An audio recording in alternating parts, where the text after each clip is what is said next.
రాంచీ వేదికగా ఇంగ్లాండ్తో జరిగిన 4వ టెస్ట్ మ్యాచ్లో మన టీమిండియా ఒక థ్రిల్లింగ్ విక్టరీ కొట్టింది.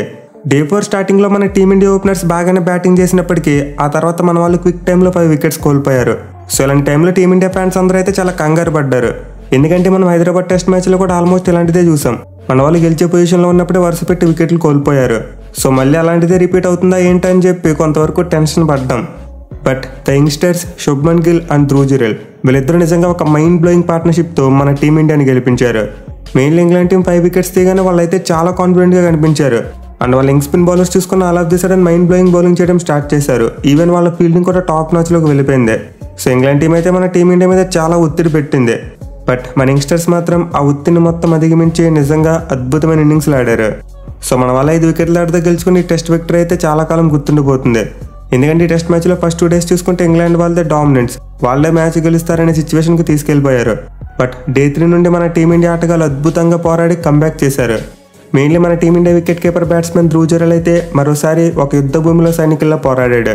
సో ఈ డే 4లో 40 పరుగులు ఓవర్నెట్ స్కోర్తో బరిలోకి దిగిన మన టీమిండియాకి అయితే ఓపెనర్లు చాలా మంచి స్టార్ట్ని అలానే కంటిన్యూ చేశారు. మెయిన్లీ మన కెప్టెన్ హిట్మెన్ రోహిత్ శర్మ అయితే ఈ రోజు మార్నింగ్ చాలా పాజిటివ్గా బ్యాటింగ్ చేశాడు. అలాగే యశస్వి జైస్వాల్ చూసుకుని at will బౌండరీస్ కొట్టాడు. సో వీళ్ళిద్దరు కలిసి చాలా వేగంగా ఫస్ట్ వికెట్కు మరో 44 పరుగులు యాడ్ చేశారు. నిన్న 40 రన్స్ అండ్ ఈరోజు 44 రన్స్, ఓవరాల్గా 84 రన్స్ యాడ్ చేశారు. మరి ముఖ్యంగా ముందు చెప్పుకున్నట్టు రోహిత్ శర్మ అయితే ఒక కెప్టెన్ నాక్ ఆడాడు. తను అద్భుతంగా బ్యాటింగ్ చేయడంతో పాటు యశస్వి జైస్వాల్ కూడా బాగా బ్యాటింగ్ చేసేలా ఎంకరేజ్ చేశాడు. సో వీళ్ళిద్దరు కలిసి అయితే ఫస్ట్ 45 మినిట్స్లో ఇంగ్లాండ్ టీంకి అసలు ఎక్కడ కూడా ఛాన్స్ అవ్వలేదు. ఇన్ఫాక్ట్ జేమ్స్ అండర్సన్ బౌలింగ్లో రోహిత్ శర్మ నుంచి ఒక 6 కొట్టాడు. అదైతే ఖచ్చితంగా ఈ డే 4 హైలైట్ అని చెప్పుకోవాలి. ఎందుకంటే రోహిత్ శర్మ దగ్గర నుండి ఎవరు కూడా అలాంటి షాట్ని ఎక్స్పెక్ట్ చేయలేదు. సడన్గా అవుట్ ఆఫ్ ది బాక్స్ వచ్చి ఒక బ్యూటిఫుల్ సిక్సర్ కొట్టాడు. ఈవెన్ జైస్వాల్ చూసుకున్నా చాలా ఈజీగా స్వీప్ మరియు రివర్స్ స్వీప్లు కొడుతూ స్కోర్ వేగానే పరుగులు పెట్టించాడు. సో వీళ్ళిద్దరూ బ్యాటింగ్ చేస్తున్నప్పుడు అసలు టీమిండియా ఫ్యాన్స్కి ఎలాంటి దిగులు కూడా లేదు. ఇన్ఫాక్ట్ వీళ్ళిద్దరు బ్యాటింగ్ చూస్తే వీళ్ళ టార్గెట్ని కంప్లీట్ చేస్తారా అనేంతలా అనిపించింది.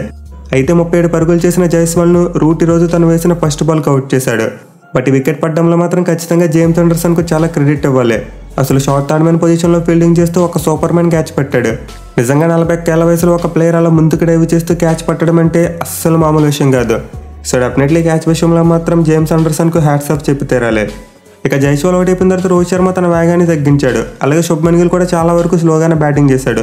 సో వీళ్ళిద్దరు కలిసి 2 వికెట్కు 15 పరుగులు జోడించి మళ్ళీ మన టీమిండియాని గాడిని పెట్టే ప్రయత్నం చేశారు. అయితే హాఫ్ సెంచరీ కొట్టిన మన captain Rohit Sharma Tom Hartley బౌలింగ్లో స్టంప్ అవుట్ అయ్యాడు. సో వికెట్ తీసిన బాల్ అయితే చాలా షార్ప్గా టర్న్ అయింది. ఇన్ఫాక్ట్ రోహిత్ శర్మ క్రీజ్ బయటకు వచ్చి ఆ బాల్ని డిఫెండ్ చేద్దాం అనుకున్నాడు. అయినా కానీ అతను బీట్ చేసి ఆ బాల్ వెళ్ళి వికెట్ కీపర్ చేతిలో పడింది. సో హార్ట్లీ వేసిన బాల్ అంతలా టర్న్ అవ్వడం రోహిత్ శర్మ బ్యాడ్ లక్ అని చెప్పుకోవాలి. ఇక మన కెప్టెన్ రోహిత్ శర్మ అవుట్ అయిపోయిన తర్వాత టెన్షన్ మొదలైంది. ఎందుకంటే ఆల్ ఆఫ్ ది సడన్ ఫ్రెష్గా 2 కొత్త బ్యాట్స్మెన్ క్రీజ్లోకి వచ్చారు. అది కూడా పెద్దగా ఎక్స్పీరియన్స్ లేని యంగ్స్టర్స్. సో గిల్ చూసుకున్న పటిడార్ చూసుకున్న చాలా ప్రెజర్ తీసుకున్నారు. మెయిన్లీ రజత్ పటిడార్ అయితే మరోసారి దారుణంగా ఫెయిల్ అయ్యాడు. సో మన టీం కష్టాల్లో ఉన్నప్పుడు బ్యాటింగ్కి వచ్చిన అతను మరోసారి డక్అవుట్ అయ్యాడు. అండ్ వికెట్ పడడం వల్ల మన టీమిండియా మొదటి సెషన్లోనే 3 వికెట్లు కోల్పోయింది. సో 84 రన్స్కి 1 వికెట్గా ఉన్న మన టీమిండియా స్కోర్ 100 పరుగులు వచ్చేసరికి 3 వికెట్లు పడిపోయాయి. అండ్ ఎప్పుడైతే ఇలా జరిగిందో మన టీమిండియా కంప్లీట్లో ఒక షెల్ మోడ్లోకి వెళ్ళిపోయింది. And England bowlers fiery spells వేయడం మొదలుపెట్టారు. ఈవెన్ లంచ్ బ్రేక్ ముందు గిల్ మరియు జడేజా మధ్య 20 పరుగుల పార్ట్నర్షిప్ వచ్చినా మళ్ళీ మన టీమిండియా వరుస పెట్టి 2 వికెట్లు కోల్పోయింది. మెయిన్లీ లంచ్ బ్రేక్ తర్వాత 4 పరుగులు చేసిన జడేజా అయితే ఒక ఫుల్ టాస్ బాల్గా అవుట్ అయిపోయాడు. అండ్ ఆల్సో నెక్స్ట్ బాల్ చూసుకుంటే Sarfaraz Khan golden duck out. So all of the sudden అసలు ఏం జరుగుతుందో కూడా అర్థం కాలేదు. మన టీమిండియా వరుస బంతిలో 2 వికెట్లు కోల్పోయింది. అది కూడా ఇన్ఫార్మ్ జడేజా మరియు Sarfaraz Khan wickets. So lunch break ముందు షోయబ్ బషీర్ పటిడార్ను అవుట్ చేస్తే లంచ్ బ్రేక్ తర్వాత జడేజా మరియు సర్ఫరాజ్ ఖాన్ ఒకే ఓవర్లో అవుట్ చేశాడు. అండ్ అతని బౌలింగ్ కారణంగా ఒక్కసారిగా ఇంగ్లాండ్ టీం చాలా ఫాస్ట్గా గేమ్లోకి కంబ్యాక్ చేసింది. సో 192 పరుగుల టార్గెట్ చేసింగ్లో 84 పరుగులకి 1 వికెట్ కూడా కోల్పోయి మన టీమిండియా 120 వచ్చేసరికి 5 వికెట్స్ కోల్పోయింది. అండ్ కొలాప్స్ చూసిన తర్వాత ఖచ్చితంగా ప్రతి ఇండియన్ ఫ్యాన్స్ కూడా చెమటలు పట్టే ఉంటాయి. బట్ ఎనివే ఇలాంటి డిఫికల్ట్ సిచ్యువేషన్లో శుభ్మన్ గిల్తో చేత కట్టిన ధ్రువ్ జురేల్ నిజంగా మైండ్ బ్లోయింగ్ బ్యాటింగ్ చేశాడు. వీళ్ళిద్దరు కలిసి చాలా అండర్స్టాండింగ్తో బ్యాటింగ్ చేసి మన టీమిండియాను గట్టెక్కించారు. మెయిన్లీ వీళ్ళ పార్ట్నర్షిప్ చూసుకుంటే అజయంగా 72 పరుగులు. అయితే వీళ్ళ పార్ట్నర్షిప్లో బెస్ట్ థింగ్ ఏంటంటే అసలు ఎక్కడ కూడా అగ్రెసివ్గా బ్యాటింగ్ చేసే ప్రయత్నం చేయలేదు. అఫ్కోర్స్ లాస్ట్లో శుభ్మన్ గిల్ 2 సిక్స్లు కొట్టాడు. బట్ అది ఇప్పుడు మన టీమిండియా విన్ కన్ఫర్మ్ అయిపోయిన తర్వాత. బట్ అంతకు ముందు చూసుకుంటే మాత్రం వీళ్ళిద్దరూ చాలా అంటే చాలా సెన్సిబుల్గా బ్యాటింగ్ చేశాడు. ఇన్ఫాక్ట్ ఒక టైంలో మన టీమిండియాకు 185 బంతుల పాటు ఒక బౌండరీ కూడా రాలేదు. అంటే మన వాళ్ళు ఆల్మోస్ట్ 31 ఓవర్ల పాటు ఒక బౌండరీ కట్టకుండా సింగిల్స్ మీద డిపెండ్ అవుతూ స్ట్రైక్ని రొటేట్ చేశారు. సో నిజంగా ధ్రువ్ జురేల్ మరియు శుభ్మన్ గిల్ చాలా మెచ్యూరిటీ చూపించారు. ఒక ఎండ్లో జురేల్ హెల్దీ స్ట్రైక్ రేట్తో బ్యాటింగ్ చేస్తూ స్కోర్ బోర్డును ముందుకు కదిలిస్తుంటే గిల్ మరి ఎండ్లో పాతికిపోయాడు. అసలు ఏం జరిగినా సరే నేను అవుట్ అవును అన్నట్టు బ్యాటింగ్ చేశాడు. ఇన్ఫాక్ట్ అతని ఇన్నింగ్స్ చూసుకుంటే 119 బాల్స్ వరకు ఒక్క బౌండరీ కూడా లేదు. సో కంప్లీట్లీ అతను స్ట్రైకింగ్ రొటేట్ చేస్తూ మన టీమిండియా స్కోర్ బోర్డ్ని నెమ్మదిగా కదిలించాడు.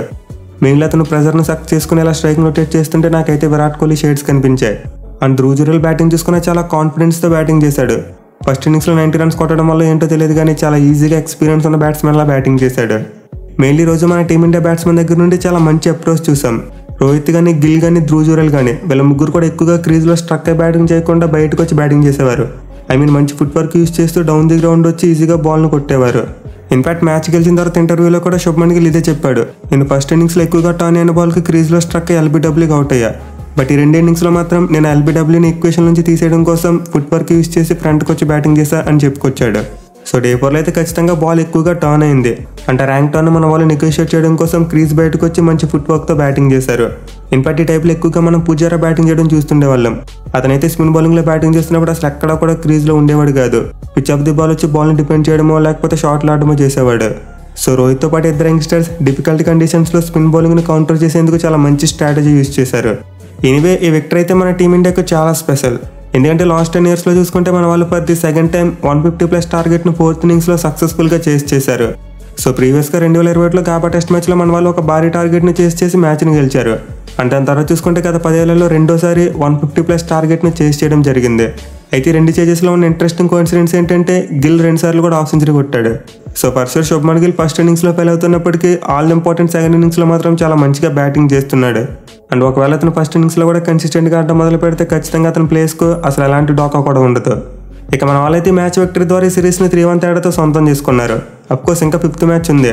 బట్ ఇప్పుడు 5th మ్యాచ్లో మన వాళ్ళు ఓడినా లేకపోతే డ్రా చేసుకున్నా గెలిచిన ఏదైనా సరే ఇప్పుడు సిరీస్ మందే. అండ్ ఈ సిరీస్ విక్టరీ అయితే మన టీమిండియాకు సొంత గడ్డ మీద వరుసగా 17వ సిరీస్ విక్టరీ. ఇక ఇంగ్లాండ్ వాళ్ళు చూసుకుంటే for the first time batch బౌలర్లో ఒక టెస్ట్ సిరీస్ ఓడిపోయారు. కోచ్గా బ్రెండన్ మెక్కలం మరి కెప్టెన్గా బెన్ స్టోక్స్ ఉన్నప్పటి దగ్గర నుండి ఫస్ట్ టైం వాళ్ళు ఒక టెస్ట్ సిరీస్ ఓడిపోయారు. ఇన్ఫాక్ట్ ఈ సిరీస్లో వాళ్ళకి ఇది వరుసగా 3వ ఓటమి. సో బ్యాచ్ బౌలర్లో వాళ్ళు ఎప్పుడు కూడా వరుస పెట్టేలా 3 టెస్ట్ మ్యాచ్లు ఓడిపోలేదు. ఫర్ ది ఫస్ట్ టైం జరిగింది. ఇక టెస్ట్ మ్యాచ్లో మన టీమిండియా 2 ఇన్నింగ్స్లో కూడా కష్టాలు ఉన్నప్పుడు బ్యాటింగ్కి వచ్చి అద్భుతమైన నాక్స్ ఆడిన ధ్రువ్ జురేల్కు player of the match award ఇచ్చారు. అలాగే విక్టరీతో WTC పాయింట్స్ టేబుల్లో మన టీమిండియా పొజిషన్ కూడా చాలా స్ట్రాంగ్ అయ్యింది. ఇప్పుడు మన వాళ్ళ PCT రేషియో చూసుకుంటే 64.58గా మారింది. సో నిజంగా మన టీమిండియాకి అయితే ఈ సిరీస్ విక్టరీ చాలా కాలం గుర్తుండిపోతుంది. ఫస్ట్ మ్యాచ్లో ఓడిపోయిన తర్వాత అనూహ్యంగా కంబ్యాక్ ఇచ్చి వరుసగా 3 టెస్ట్ మ్యాచ్లు గెలిచారు. మెయిన్లీ లాస్ట్ 2 టెస్ట్ మ్యాచెస్లో చూసుకుంటే డే 3 మనకి టర్నింగ్ పాయింట్. రాజ్కోట్ టెస్ట్ మ్యాచ్లోనే మన వాళ్ళు డే 3లోనే కంబ్యాక్ చేశారు. అండ్ ఈ టెస్ట్ మ్యాచ్లో కూడా డే 3లోనే కంబ్యాక్ చేశారు. అలాగే మోస్ట్ ఇంపార్టెంట్ థింగ్ ఏంటంటే మన వాళ్ళు ఇన్ఎక్స్పీరియన్స్ బ్యాటింగ్ లైనప్తో 3 మ్యాచ్లు గెలిచారు. సో గత 3 మ్యాచ్లో చూసుకుంటే మన టీమిండియాకి అంత స్ట్రాంగ్ బ్యాటింగ్ లైనప్ లేదు. చాలా మంది యంగ్స్టర్సే ఉన్నారు. బట్ యంగ్స్టర్స్ అందరినీ కెప్టెన్ రోహిత్ శర్మ బాగా గైడ్ చేసి మన టీమిండియాకు అద్భుతమైన సిరీస్ విక్టరీ అందించాడు.